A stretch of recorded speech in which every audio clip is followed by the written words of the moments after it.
ବର୍ତ୍ତମାନ ଓଡ଼ିଶାରେ ଚାଲୁଥିବା ଦ୍ୱିତୀୟ ଶିଳ୍ପ ବିପ୍ଳବର ଏହା ହେଉଛି ବାସ୍ତବ ପ୍ରତିଫଳନ। ଖୋର୍ଦ୍ଧା ଓ ବେଗୁନିଆ ଅଞ୍ଚଳରେ ଆଜି 36ଟି ଶିଳ୍ପ ପ୍ରକଳ୍ପର ଶିଳାନ୍ୟାସ ଓ ଉଦ୍ଘାଟନ କରାଗଲା, ଯାହାଫଳରେ 29,000 ନୂତନ ନିଯୁକ୍ତିର ସୁଯୋଗ ସୃଷ୍ଟି ହେଲା ଏବଂ 40,811 କୋଟି ଟଙ୍କା ମଧ୍ୟ ଆଜି ଏଠି ବିନିଯୋଗ ହେବାର ଏ ପ୍ରକଳ୍ପ କରିବାର ସୁନିଶ୍ଚିତ ସୃଷ୍ଟି ହେଲା। 59,000 ନୂଆ ନିଯୁକ୍ତି କୌଣସି ଦୃଷ୍ଟିକୋଣରେ ଛୋଟ ଉପଲବ୍ଧି ନୁହେଁ। ପୂର୍ବରୁ ଆମ ସରକାର ଏହି 18-20 ମାସ ମଧ୍ୟରେ ପ୍ରାୟ 2.5 ଲକ୍ଷ କୋଟି ଟଙ୍କାର 109ଟି ପ୍ରକଳ୍ପର ଶିଳାନ୍ୟାସ ଓ ଉଦ୍ଘାଟନ କରିସାରିଛନ୍ତି। ଆଉ ଏହାଦ୍ୱାରା 1,76,000 ନିଯୁକ୍ତି ସୃଷ୍ଟି ହୋଇସାରିଛି। ଆଜି ଏହି କାର୍ଯ୍ୟକ୍ରମରେ ଆଉ 40,811 କୋଟି ଟଙ୍କାର ପୁଞ୍ଜିନିବେଶ ଆଜି ହୋଇଛି ଏବଂ 68,000 ନିଯୁକ୍ତି ସୃଷ୍ଟି ହେବାରୁ ଇଏ ସୁନିଶ୍ଚିତ ହୋଇପାରିଛି। ମୁଁ ପୂର୍ବରୁ ଅନେକ ଥର କହିଛି, ଆଗାମୀ ଦଶନ୍ଧି ହେଉଛି ଓଡ଼ିଶାର ଯୁବବର୍ଗଙ୍କର ପାଇଁ ଏକ ସୁବର୍ଣ୍ଣ ଯୁଗର ଆରମ୍ଭ। ଆମେ ଦେଖୁଥିବା ପ୍ରତ୍ୟେକ ସ୍ୱପ୍ନ ଆଜି ବାସ୍ତବ ରୂପ ନେଉଛି। ଶିଳ୍ପାୟନର ଏହି ମହାକୁମ୍ଭ ଯୁବପିଢ଼ିର ଆଶା ଓ ଆକାଂକ୍ଷାକୁ ପୂରଣ କରିବାରେ ରାଜ୍ୟ ଅର୍ଥନୀତିକୁ ଏକ ନୂତନ ଦିଶା ଦେବାରେ ଇଏ ନିଶ୍ଚିତ ଭାବରେ ଆଗକୁ ଦୃଢ଼ତାର ସହିତ ଆଗକୁ ବଢ଼ୁଛି। ଏହା କେବଳ ଏକ ଶିଳ୍ପଭିତ୍ତିକ ସମାବେଶ ନୁହେଁ, ବରଂ ଏହା ସମୃଦ୍ଧ ଓଡ଼ିଶା ଗଠନର ଏକ ମହାନ ଯଜ୍ଞ। ଆମ ସରକାରଙ୍କର ଏହା ହେଉଛି ପଞ୍ଚମ ଶିଳାନ୍ୟାସ ଏବଂ ଉଦ୍ଘାଟନ। ଇଏ ହେଉଛି ପର୍ବ। ଆପଣମାନେ ସମସ୍ତେ ଜାଣିଥିବେ, ଆମେ ପ୍ରଥମରେ 3 ଏପ୍ରିଲ 2025ରେ ଏହି ଖୋର୍ଦ୍ଧା ଜିଲ୍ଲାର ହଳଦିଆପଦାଠାରେ ଆମେ ପ୍ରଥମ ଆମର ଶିଳାନ୍ୟାସ ଏବଂ ଶୁଭ ଉଦ୍ଘାଟନର ଏ ଉତ୍ସବ ଆପଣମାନଙ୍କର ପାଖରେ ଆମେ ରଖିଥିଲୁ। ସେହିଭଳି ଭାବରେ ଆମେ ଯାଜପୁରର କଳିଙ୍ଗନଗରଠାରେ 22 ମେ 2025ରେ ଏବଂ 5 ଜୁନ 2025ରେ ଛତ୍ରପୁର ଗଞ୍ଜାମରେ, ଓୟୁଟି ଭୁବନେଶ୍ୱରରେ 15 ସେପ୍ଟେମ୍ବର 2025ରେ, 27 ଜାନୁଆରୀ 2026ରେ ସମ୍ବଲପୁରଠାରେ ଏବଂ 28 ଜାନୁଆରୀ 26 ରାଉରକେଲାଠାରେ ଏହିଭଳି ଭାବରେ 5ଟି ଆମେ ଶିଳାନ୍ୟାସ ଉଦ୍ଘାଟନ ପର୍ବ ଆମେ କରିସାରିଛୁ। ଆଜି ଯେଉଁ ଖୋର୍ଦ୍ଧା ଜିଲ୍ଲାର ଯେଉଁ 24ଟି ପ୍ରକଳ୍ପର 21,778 କୋଟି ଟଙ୍କା ଏବଂ 40,000 ନିଯୁକ୍ତି, ଯଦି ଏହାକୁ ଆମେ ଯଦି ମିଶାଇବା ଗତ ହଳଦିଆପଦାଠାରେ ଏବଂ ଆଜି এই ଯେଉଁ ପ୍ରକଳ୍ପ ହେଲା, ସେଥିରେ ସମୁଦାୟ 27,594 କୋଟି ଟଙ୍କାର ନିବେଶ ବା ବିନିଯୋଗ ଏବଂ 77,000 ନିଯୁକ୍ତିର ସୃଷ୍ଟି ହେବାର ଇଏ ସୁନିଶ୍ଚିତ। ଇଏ କେବଳ ଆପଣଙ୍କର ଖୋର୍ଦ୍ଧା ଜିଲ୍ଲାରେ। ଥରେ ଆପଣମାନେ ନିଶ୍ଚିତ ଭାବରେ ଯାହା ଭାବୁଥିଲେ ଶିଳ୍ପ ହେବ ଏବଂ କଳକାରଖାନା ଗଢ଼ି ଉଠିବ ଆମ ଅଞ୍ଚଳରେ, କିନ୍ତୁ ଆମ ଅଞ୍ଚଳର ପିଲାମାନେ ଏଥିରେ ନିଯୁକ୍ତି ପାଇବାର ସୁଯୋଗ ପାଇବେ ତ?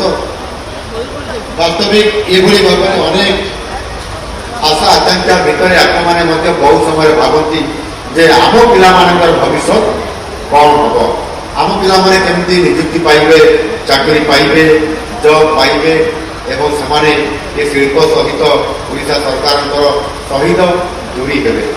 ଆଜି ସେ ସମୟ ଆପଣଙ୍କର ହାତ ମୁଠାରେ। ଆଜି ଏ କାର୍ଯ୍ୟକ୍ରମ ଆଜି ଆଉ ସେ ସମୟ ନାହିଁ ଯେ ଆମକୁ ଅପେକ୍ଷା କରିବା ପାଇଁ ପଡ଼ିବ। ଆଉ ସେଥିପାଇଁ ଆଜି ଆମେ ଗୋଟିଏ ପରେ ଗୋଟିଏ ଶୀଘ୍ର ଇଏ ସ୍ତରକୁ ପହଞ୍ଚି ଯାଉଛୁ। ଏଥିରେ ଗୋଟିଏ କଥା ଦେଖନ୍ତୁ, ଆଜି ମଞ୍ଚରେ ବସିଥିବା ଆଜି ଅନେକ ଉଦ୍ୟୋଗୀ ପୁଞ୍ଜିନିବେଶକାରୀ ଯେଉଁମାନେ ଏଠି ଚେୟାରମ୍ୟାନ୍ ଅଛନ୍ତି, ମ୍ୟାନେଜିଂ ଡାଇରେକ୍ଟର ଅଛନ୍ତି, ଯେଉଁମାନେ ବିଭିନ୍ନ ଶିଳ୍ପର ମାଲିକ ଅଛନ୍ତି, ଆଜି ଆପଣମାନଙ୍କର ଗହଣରେ ଆଜି ଏଠି ଉପସ୍ଥିତ ରହିକି ଆଜି ସୁନିଶ୍ଚିତ କରିଦେଉଛନ୍ତି ସାରା ଭାରତ ବର୍ଷରେ ଯେ ଓଡ଼ିଶା ଏକ ଶିଳ୍ପର ହବ୍ ହବ। ଆଉ ସେଥିପାଇଁ ସେମାନେ ଆମକୁ ଏଠି ଉପସ୍ଥିତ ରହିକରି ପ୍ରମାଣିତ କରିଯାଉଛନ୍ତି ଯେ ଓଡ଼ିଶା ଏକ ଉତ୍କୃଷ୍ଟ ରାଜ୍ୟ, ଯେଉଁଠିକି ଆମେ ଶିଳ୍ପ ଇନଭେଷ୍ଟମେଣ୍ଟ କରିବାରେ ଅସୁବିଧା ନାହିଁ। ସମସ୍ତ ପ୍ରକାରର ସୁବିଧା ସୁଯୋଗ ଆଜି ଓଡ଼ିଶା ସରକାର ଆମକୁ ଦେଉଛନ୍ତି ଏବଂ ସେଥିପାଇଁ ଇଏ ସଭା ହେବା ପୂର୍ବରୁ ମଧ୍ୟ ଆମେ ଗୋଲ ଟେବୁଲ ବୈଠକ ଯେଉଁ ବସିଥିଲୁ ସମସ୍ତ ଶିଳ୍ପ ଉଦ୍ୟୋଗୀମାନଙ୍କ ସହିତ ସମସ୍ତେ ଅତ୍ୟନ୍ତ ଏଥିରେ ଏ କାମ ପାଇଁ ଖୁସି ଅଛନ୍ତି। ସେଦିନ ଯେଉଁ 3 ଅପ୍ରେଲ 2025ରେ ଯେଉଁ ପ୍ରୋଜେକ୍ଟ ଗୁଡ଼ିକ ଆମେ ଗ୍ରାଉଣ୍ଡ ବ୍ରେକିଂ କରିଥିଲୁ, ଆଜି ତାର ଶୁଭାରମ୍ଭ ବା ଆଜି ତାର ଶୁଭ ଉଦ୍ଘାଟନ ଆମେ କରିବା ସୁଯୋଗ ପାଇଲୁ। ଏତେ କମ୍ ଦିନରେ ସେମାନେ ଆସିକି ପ୍ରୋଜେକ୍ଟ କରିଲେ। ବାହାପଟେ ଆମର ଯେଉଁ ଏଠି ରହିଛି ସମସ୍ତ ପ୍ରଦର୍ଶନୀ ରହିଛି, ଏଠି ଆମେ ତା ଭିତରୁ ଆମେ ଆଜି ଦେଖିବା ପାଇଁ ପାଇଲୁ ଯେ ସେମାନେ ଆଜି ତାଙ୍କର ପ୍ରୋଜେକ୍ଟର କାମ ମଧ୍ୟ ଶୁଭାରମ୍ଭ କରିସାରିଛନ୍ତି। ଏ ବାସ୍ତବିକ ଓଡ଼ିଶା ପାଇଁ ଗୋଟେ ଆମ ପାଇଁ ବଡ଼ ସୁଯୋଗ। ଆଉ ସେ ସୁଯୋଗରେ ଆମେ ତାହାର ସମ୍ପୂର୍ଣ୍ଣ ଭାବରେ ଲାଭ ଉଠାଇ ଚାଲିଛୁ। ଓଡ଼ିଶା ଏକ ନିର୍ଦ୍ଦିଷ୍ଟ ଲକ୍ଷ୍ୟରେ ଦ୍ରୁତ ଗତିରେ ଏହି ଅଗ୍ରସର ହେଉଛି ଶିଳ୍ପାୟନ ଦୃଷ୍ଟିକୋଣରୁ। ନିର୍ବାଚନ ପୂର୍ବରୁ ଆମେ ପ୍ରତିଶ୍ରୁତି ବି ଦେଇଥିଲୁ ଏହି କାର୍ଯ୍ୟକ୍ରମ ଗୁଡ଼ିକ ଜରିଆରେ ଆମେ ଶିଳ୍ପ ସମୃଦ୍ଧିର ଲକ୍ଷ୍ୟକୁ ଷ୍ଟେପ୍ ବାଇ ଷ୍ଟେପ୍ ପୂରଣ କରୁଛୁ। ଆଜି ଯେଉଁ ପ୍ରକଳ୍ପ ଗୁଡ଼ିକର ଶୁଭାରମ୍ଭ ହେଲା ସେଥିମଧ୍ୟରୁ ଅଧିକାଂଶ 2024 ଜୁନ୍ ମାସ ପରେ ଏହା ଆପ୍ରୁଭାଲ ହେଇଥିଲା ବା ଅନୁମୋଦିତ ହେଇଥିଲା। ତେଣୁ ଗତ ଜୁନ୍ରୁ 1 ଜୁନ୍ ହେଇନାହିଁ, ଇଏ ଅପ୍ରିଲ ମାସ ଅର୍ଥାତ୍ 10 ମାସ 11 ମାସ 9 ମାସ ସୁଦ୍ଧା ଆମେ ସେ ପ୍ରକଳ୍ପ ଗୁଡ଼ିକୁ ଆଜି ତାହାର ଶୁଭାରମ୍ଭ କରିବାରେ ସକ୍ଷମ ହୋଇପାରିଛୁ। ଅଳ୍ପ ସମୟ ମଧ୍ୟରେ ଉତ୍ପାଦନ ଆରମ୍ଭ ହେବା ଆମର ଏ ଦକ୍ଷତାର ହେଉଛି ପ୍ରମାଣ। ତେଣୁ ଆମେ କେବଳ ପ୍ରତିଶ୍ରୁତି ଦେଉନାହୁଁ, କାର୍ଯ୍ୟକାରୀ ମଧ୍ୟରେ ଆମେ ତାକୁ ପ୍ରମାଣିତ କରୁଛୁ। ହ୍ୱାଟ୍ ୱି ସେ ୱି ଡୁ, ଯାହା କହୁ ତାହା କରିକି ଦେଖାଉ।